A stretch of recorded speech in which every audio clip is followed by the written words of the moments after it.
What's up guys, I'm here to do Toriko chapter 259 discussion, review, and future speculation. You know how it is, this chapter was just released. I'm going to throw out the spoiler alert. There's so much to talk about in this chapter. And you know how I have, not too much time to do manga reviews, but I always set out time and prioritize Toriko. So the latest chapter was 259 and it was such a dense chapter. It was very good in a lot of ways. First off, you know how some chapters, especially with like manga like Bleach, you have like 20 pages with like 2 sentences of dialogue and you'll be flipping through the pages like that.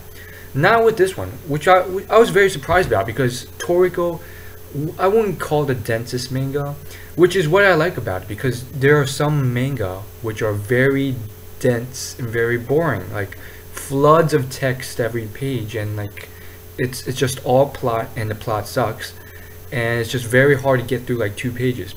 Toriko has like the best of both worlds. They do some action, then they put in like a decent amount of serious plot. And this was a plot chapter, and I very much liked it. It wasn't just some silly gimmick, it was the whole shebang. And you guys have probably read the whole chapter, so I'm not going to summarize the whole thing word for word. I'll give you a very quick summary again. So Coco, and yes, I predicted it right from last week's video. His hair turned white because he had used too much poison battling Grinpatch. Grinpatch was he's a monster. He has ridiculous immune abilities. His whole body's a filtration system, so judging from last chapter, it seems like the poison finally got to him, so he's not that great. Apparently Coco may have won out at the end, and so that just means the Bishokukai slash Gourmet Corps is they're kind of screwed. I mean, their headquarters is on fire. Grinpatch is dead. A good portion of their top members have defected to Neo. We'll see what happens. IGO is definitely down for the count too. Most of their members seem to be dead, but again, with manga, they're probably just wounded and not dead, or they somehow survived, and they're down for the count temporarily. My eyes are on the blue nitro. You would say Neo, but I feel like the 4th faction are these blue nitro who are going to take over. Anyhow, long story short, Coco finds this rock. There's a lot of very interesting, really cool stuff that I felt was really well done, but again, I'd just be reiterating what you've already read, which I don't want to do. I do have to applaud them for this whole idea with the inner demon sort of thing. Like, that is a very unique idea that I haven't seen in other manga.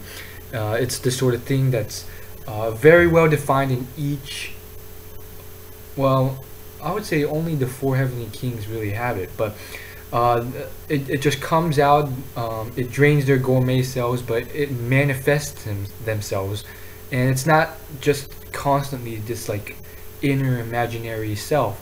It can actually manifest itself physically, as we've seen twice, or maybe even 3 times during the Cooking Fest fight. So Coco's demon manifests himself, and then we see the same phrase repeated. Life force is good taste. We don't know what that means yet. And then yada yada yada, they discover this rock, and then he explains this whole thing with the earth and how the human world was the center of this. And it's kind of like Spider-Man 3-esque, if you've watched that video with the alien meteorite coming down and sort of taking over. That's what it reminded me of slightly. And basically what it is this meteor came down, and because of it, it started growing, feeding on the earth apparently, sucking in calories and life force and energy, and then growing. And that's what caused the huge explosion of evolution and abundance in animals and food and so forth. And so the idea is that this thing has grown to take over the whole world. It's constantly expanding, and it's implied that there's some certain area in the center of the earth or whatever where all this originates, and it doesn't really make sense, but again, it's all pointing to what's been referenced a few times, which is this final destination. And Coco has placed up a new sort of thing, because in the latest chapters, like I've said before in all my videos, there have been many references, very subtle references to outer space. In the latest chapters, there was even like the spaceship that Neo was building that was revealed. So Coco's placed a new sort of insight onto it. He's saying it's not in outer space, this final destination. Or maybe it is, but there's another more vital location, which is in the mysteries of the deep sea. So his plan is to sort of get the final ingredient for the Ichirayu's final course, full course, and I really think this is a great idea. Just Ichirayu and his full course. I didn't see this coming. I mean, we've already had food that can revive people who have died from Akatia's food course. Now we got the other end of it, which I wasn't expecting, which is Ichirayu and his entire will, which was his full course. It was like his entire life was based on protecting these humans who are so ungrateful. You know, they're just pretty much animals, at least from as far as I can tell, depicted in the manga. I mean, in this chapter alone, we see a panel of like the human world and people like robbing stores, like breaking windows to steal food because of the areas where the IGO couldn't get to, and they're starving for food. So these animal-like humans in the Toriko universe, Ichirayu has dedicated his life, even posthumously, to protecting, like his whole full course, which he knew the four heavenly kings were to eventually obtain. He knew that these guys were going to get it, and he designed his full course intentionally to be made so that and here's the key thing: it will be infinitely replenished. So this is like a little cheat code that will never really happen in the real world here, because if it were, guarantee you there'd be greedy people who would simply use it to obtain infinite wealth from it. They would take those the food, because the idea is that this food can be infinitely replenished, so there's an infinite amount, and therefore the human world will never go hungry, theoretically. And so obviously that'll never happen in the real world, in reality, because it wouldn't be used for food.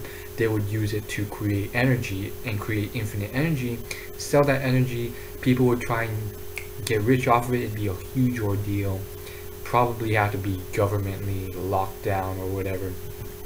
However, so this seems to be something real that they'll be able to obtain. Most likely they'll go through some sort of obstacle, and my prediction is they'll do some sort of struggle. Last time they couldn't open the chest or whatever to obtain it. Now they can, for whatever reason. They'll figure it out somehow. It's some sort of minor puzzle. Toriko seems to be still very down, very depressed about all this. I really don't think he's depressed. I'm speculating that he's just fueled up. He's going to try and train really hard and get really stronger. Starjin's a boss as of course, but he is not as great as I thought, because he's a very straight and narrow sort of figure as well. He's just part of the Bishokukai, which has returned to their headquarters and found that their headquarters is on fire and burnt down. So yeah, he's definitely not at the top of the game. He doesn't have everything figured out. The ones who do are Neo and the Blue Nitro, and possibly Akatia. And I feel like the factions that we used to think were on top of their game are behind. Neo and the Blue Nitro and Akatia are way ahead. I mean, I don't even think the Bisho Kukai, or what's left of them, really, except for their leader. Other than their leader, Midora, the rest have no idea what's going on about anything else other than Akatia's full course menu, which they thought was the end goal. But now the real end goal is something much tastier and better than Akatia's full course menu. By the way, I totally love the whole idea where the whole thing is based around calories and food and so forth. It's just really cool, which makes me really hungry. I'm probably going to eat after this, but it's just really cool because well, not really cool, but scary that you know, there's certain factions who have they're chasing the real goal from the start. They don't care about Akatia's full course, and that is this final destination. Let it be on space or maybe in the center of the earth, whatever. Where apparently, I guess the best equivalent I could think of would be the sort of ice hell thing, where basically the whole concept where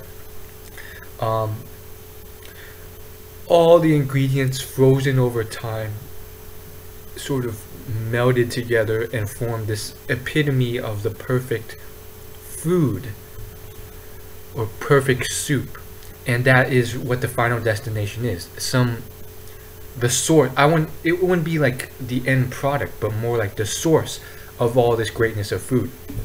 So perhaps this meteorite which struck Earth and is now at the center of the Earth has like the source, the life force of all these ingredients.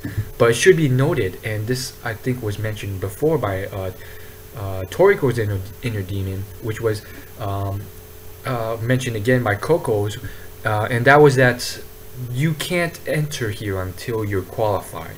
So they have to get stronger to achieve this. And I think this is going to be, at least for the next 200 chapters at the very least, if not more, the entire goal of all these factions, which is to reach this end goal destination area, which will probably warrant maybe the best tasty food ever. And because of that, it might just explode their gourmet cells and make them into monsters of power. And already, I mean, Jiro hasn't reached this final destination. Katia may be even stronger than Jiro, and Midora and Ichirayu put together. He has not reached this yet, or maybe he has, I don't know. So it's very interesting. We're going to see what's going to happen here. Most likely, they're going to have a lot of mini stories, mini adventures, mini goals throughout. But I feel like this is sort of like the end goal, similar to how One Piece's end goal is One Piece. So this is going to be put off far into the distance, and most likely, my prediction is there's going to be a lot of mini adventures where they're moving similar to how in One Piece, spoiler alert, in One Piece they moved from one sea to another sea to a more dangerous sea. Now they're going to move from the human world to the gourmet world, and then maybe most likely what's going to happen is Komatsu will eventually be rescued, and their adventures will continue strictly in the gourmet world. And I'm hoping, more so hoping than predicting, that Komatsu will develop some really cool cooking skills and more so some fighting skills, because that's something I always hated, Komatsu having zero fighting capabilities. But unfortunately, that is the sort of uniqueness about Komatsu, which may never be changed, which is the fact that he's this ridiculous chef with higher food luck than anyone who has ever existed, with tremendous cooking talent, but his uniqueness is in the fact that he has zero fighting capabilities whatsoever, weaker than the frailest human. That's all I have to say. As always, if you like this video, like, favorite, comment, and subscribe. It's all completely free. Just to show thanks that you like this video, leave your comments for further speculation. And as always, spread the word about my channel. You know, my videos are getting not even 10 views You know how sad that is, given the amount of work I put into each of these videos. It's just really sad. I enjoy it, but it does take up a lot of time. You know how busy I am. So spread the word, tell your friends, post this on your Facebook or on other videos, and just like it, share it on Twitter. And most importantly, if you're not subscribed already, hit the subscribe button so you can see more of these videos in the future for free. It's all completely free. This has been Will, and I'll see you guys later in the next chapter. Peace.